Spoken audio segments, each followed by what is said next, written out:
फिर चलते हैं, देखते हैं पहला प्रश्न। दिल्ली सल्तनत के अंतर्गत मिल्लत से अभिप्राय क्या था? पहला ऑप्शन, सुन्नी भ्रातृत्व की संप्रभुता केंद्रीय भूत रहती है। दूसरा ऑप्शन है हमारा, एक कर प्रणाली जिसका विकास अलाउद्दीन खिलजी ने किया था। तीसरा ऑप्शन, दान में उलेमाओं का प्रदत्त भूमि। और चौथा ऑप्शन है, फिरोज तुगलक द्वारा विकसित की गई जागीरदारी प्रथा। ये चार ऑप्शन हम लोगों के सामने हैं। मिल्लत किसे कहा गया? प्रश्न है, शब्दावली बार बार पेपरों में पूछा जाता है, शब्दावली जरूर आती है, ध्यान रखना आपको। तो हम लोगों का उत्तर क्या होगा, देखते हैं। 5 4 3 2 1 आंसर क्या है? सुन्नी भ्रातृत्व की संप्रभुता केंद्रीय भूत रहती है। अगला प्रश्न है हम लोगों का क्या है? सल्तनत कालीन प्रशासन में विभिन्न स्तरों पर दान देने की परंपरा थी। निम्नलिखित में से कौन ईद के दान से संबंधित था? चार ऑप्शन आपके सामने है। शरबत, अमलाक, खिलत, सदका। सोच के देखिएगा। शरबत, अमलाक, खिलत, सदका, चार ये आपके क्या हैं? दान देने से संबंधित शब्दावली हैं, जिसमें आपको बताना है कि ईद के दान में कौन सा दिया जाता था। तो देखते हैं। Wait, 5 4 3 2 1 answer. उत्तर मिला हम लोगों का डी ऑप्शन, सदका। सदका ईद में दिया जाने वाला दान था। आगे चलते हैं हम लोग। अधोलिखित में से कौन सल्तनत कालीन स्थापत्य की विशेषता नहीं है? पहला ऑप्शन, द्वाराग्र काठ मेहराब लिटन एवं सहतीर में से एक प्रयोग हुआ। दूसरा ऑप्शन, लोदी कालीन इमारत दोहरी गुम्बद से या इनेमल की हुई खपरेलों से बनी है। तीसरा ऑप्शन, तुगलक कालीन इमारतें आकर्षक एवं अलंकरण युक्त हैं। चौथा ऑप्शन, अलाई दरवाजे में लाल पत्थर का प्रयोग हुआ है। प्रश्न क्या है? विशेषता नहीं है। यह आपको विशेष रूप से ध्यान रखना होगा प्रश्न में। सोच लीजिए। 5 4 3 2 1 आंसर। क्या हम लोगों का उत्तर यहाँ पर? उत्तर हम लोगों का है कि तुगलक काल में इमारतें आकर्षक एवं अलंकरण युक्त नहीं होती थीं। आगे चलते हैं। प्रश्न है, निम्नलिखित में से किस ग्रंथ में सर्वप्रथम एकता के बारे में सुव्यवस्थित जानकारी प्राप्त होती है? एकता व्यवस्था आपको पता है, इल्तुतमिश ने भारत में प्रारंभ किया। मध्य एशिया की यह नीति है और इस नीति को भारत में इल्तुतमिश ने स्थापित कर दिया। इस बात का विधिवत उल्लेख कहाँ मिलता है, यह एक प्रश्न बनता है।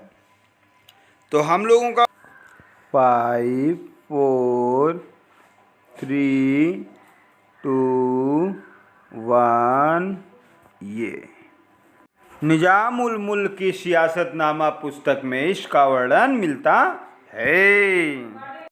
अगला प्रश्न देखते हैं।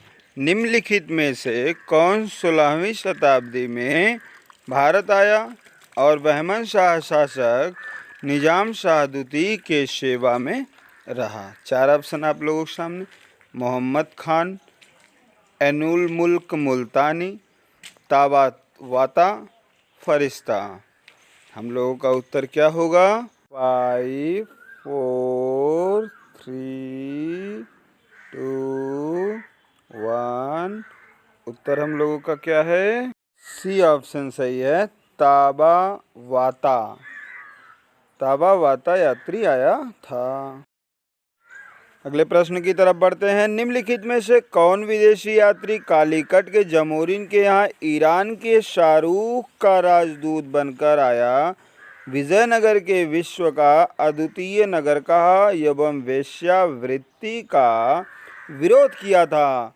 तो हमारा उत्तर क्या हो सकता है, देखते हैं, वेट करते हैं। 5 4 3 2 1। उत्तर हम लोगों का क्या होगा, अब्दुल रज़ाक। आगे के प्रश्न को देखते हैं। निम्नलिखित में से क्या असत्य है? 4 ऑप्शन आप लोगों के सामने दिए हुए हैं, इन चारों में एक गलत है। कौन सा, देखते हैं। मोहम्मद तुगलक के स्वर्ण सिक्कों को इब्न बतूता दिनार कहता है। दूसरा ऑप्शन है खिलजी दीवाने मुस्तखराज का संस्थापक था, अलाउद्दीन खिलजी। तीसरा खराज भूमि कर था जो हिंदू जमींदारों से लिया जाता था। और चौथा ऑप्शन हम लोगों के सामने खालसा भूमि की देखरेख के लिए अलाउद्दीन खिलजी ने सिकदार नियुक्त किया था। तो हम लोगों का कौन सा उत्तर ऐसा है जो सही है? तो वेट करके सोचते हैं, देखते हैं। 5 4 3 2 1। आंसर देखते हैं। डी ऑप्शन सही होता है। खालसा भूमि की देखरेख के लिए अलाउद्दीन खिलजी ने सिकदार की नियुक्ति नहीं की थी। आगे का प्रश्न, दिल्ली सल्तनत का वह कौन सा शासक था जिसने अपने नाम के आगे सर्वप्रथम गाजी की उपाधि धारण की थी? गाजी की उपाधि लेने वाला पहला सुल्तान भी कह सकते हैं हम लोग। तो उत्तर होगा, ऑप्शन पहले देखते हैं, बलबन है, इल्तुतमिश है, अलाउद्दीन खिलजी है, गयासुद्दीन तुगलक है। ये 4 ऑप्शन हम लोगों के सामने दिए हुए हैं। चारों ऑप्शन में देखते हैं कौन सा सही है। वेट करिए, सोच लीजिए। 5 4 3 2 1। तुगलक वंश का संस्थापक जो था 1320 ईस्वी में, उसी ने सर्वप्रथम लिया था, गयासुद्दीन तुगलक ने। आगे के प्रश्न को देखते हैं। खिदमती नामक कर किनसे वसूला जाता था? मतलब सल्तनत काल में खिदमती कर होता था, वह किससे लिया जाता था? हिंदू जमींदारों से लिया जाता था, पराजित राजाओं से लिया जाता था, व्यापारियों से लिया जाता था, या फिर अमीरों से लिया जाता था? खिदमाती एक कर था। पहला प्रश्न हमारा सही हो जाता है, लेकिन किस प्रकार से या किन से वसूला जाता था? तो सोच लीजिए, वेट करते हैं। 5 4 3 2 1। यह आपके सामने उत्तर है, पराजित राजाओं से। खिदमाती कर जो है पराजित राजाओं से लिया जाता है। तो हमारा बी ऑप्शन सही हो गया। अगले प्रश्न की तरफ बढ़ते हैं। निम्नलिखित में से कौन सी भूमि राजस्व से मुक्त होती थी? वक्फ एवं इनाम, इनाम आमलक, एमा एवं वक्फ, उपयुक्त में से कोई नहीं। देखते हैं, वेट करते रहते हैं, सोच लीजिए। 5 4 3 2 1। आंसर हम लोगों का क्या आ गया सामने? वक्फ एवं इनाम भूमि, वो भूमि राजस्व से मुक्त होती थी। इस तरह से हम लोगों ने अपना मध्यकालीन भारत का प्रश्नोत्तर वीडियो 2 देखा। आगे का वीडियो भी देखते रहिए आप लोग। चैनल को जिन लोगों ने सब्सक्राइब नहीं किया है वो लोग सब्सक्राइब कर लें, शेयर करें, वीडियो कमेंट करें, लाइक करना ना भूलें ज़रूर। बहुत बहुत धन्यवाद।